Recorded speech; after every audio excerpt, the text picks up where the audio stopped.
fort. Ka ndodhur një ndryshim i madh. Kosova u bë generatori një ndryshimi shumë të madh në Evropën e sotme. Prandaj unë e kam quajtur në një shkrim që kam botuar në gazetën Le Monde, që gazeta shqiptare botuan sikur ishte i tyre. Kam shkruar që është një akt iniciatik, akt themeltar. Deri tash Evropa është akuzuar shumë herë që bën luftë, ose Evropa dhe Amerika, për interes, për vajgure të tjera. Është nga rastet e rralla kur u bë një luftë me interes duke ju bindur një kodi moral. Evropa nuk ka në interes, siç mund të shpikin, për ekonomik ose kaq të madh politik ose strategjik për Kosovën. Duhet të jemi realist. Angazhimi i saj e ka përzen qoftë dhe një interes mesatar ose mediokër, strategjik ushtarak. Prandaj këtu u bë një ndryshim i madh në moralin botëror, u godit një vend, u godit një barbari në emër të një principi, në emër të principit më të lartë, që duhet të jetë sublim në botë, mbrojtja e drejtave të njerëzit. Prandaj aksioni i Evropës do të japi më vonë atë kuptimin e tij të madh njerëzor. Përveç kësaj, Evropa u shkëput në një klishe e prapandetur, e vjetër, mesjetare e saj. Klisheja ishte që Evropa e krishterë s'mund të godasi një popull të krishterë për hatër të një populli që është musliman për disa, ose gjysmë musliman për ata që dinë tepër të vërtetën. Kjo ka qenë gjithë strategjia serbe e bazuar që Evropa s'mund të godasi ne, se ne jemi të krishterë dy palët. Dhe shqiptarët janë të huaj dy fish. Nuk janë sllav për ata dhe nuk janë musliman, nuk janë krishterë. Evropa e ka përzeu këtë paragjykim. Dhe kjo do të gjithashtu është një akt i madh i saj.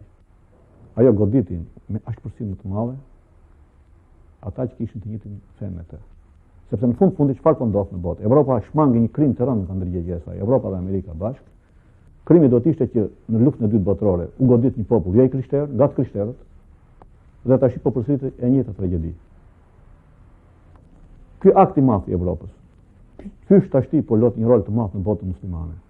Është një akt emancipues i jashtëzakonshëm. Në të gjithë botën muslimane ka një rishikim të qëndrimit ndaj Evropës dhe Amerikës. Në Iran, unë kam informata, një intelektual iranian që janë këtu, shumë të shquar, edhe në vendet e tjera muslimane, ka pra një zgjim të ndërgjegjes që dhe një prirje më miqësore ndaj botës perëndimore. Shikoni pra se si Kosova, kjo pikë e vogël e globit, u bë shkas për një afrim të dy feve. Shikoni çka ndodhi në Izrael. Është herë e parë që si në Izrael, si në Palestinë u bën me tingje me të njëjtin kaf, me të njëjtin sens, pro shqiptar, duke dënuar barbarinë serbe. Edhe qelloi si thuhet përsëri në mënyrë të drejtë për drejtë ose të tërthort një afrim të dy palëve. Dhe ndoshta nuk është e rastit kjo që kjo po ndodh në Shqipëri, po ndodh në Kosovë, në vendin ku, siç ka thënë Noli në një projekt për hymnin e flamurit, bashkon islam me krishterinë. Flamuri shqiptar, se thosh bashkon këto dy fe. Domethënë nuk është e rastit në këtë pikë të globit, në vendin me tolerancë më të madhe fetare në botë, ndodhi ky mirë kuptim.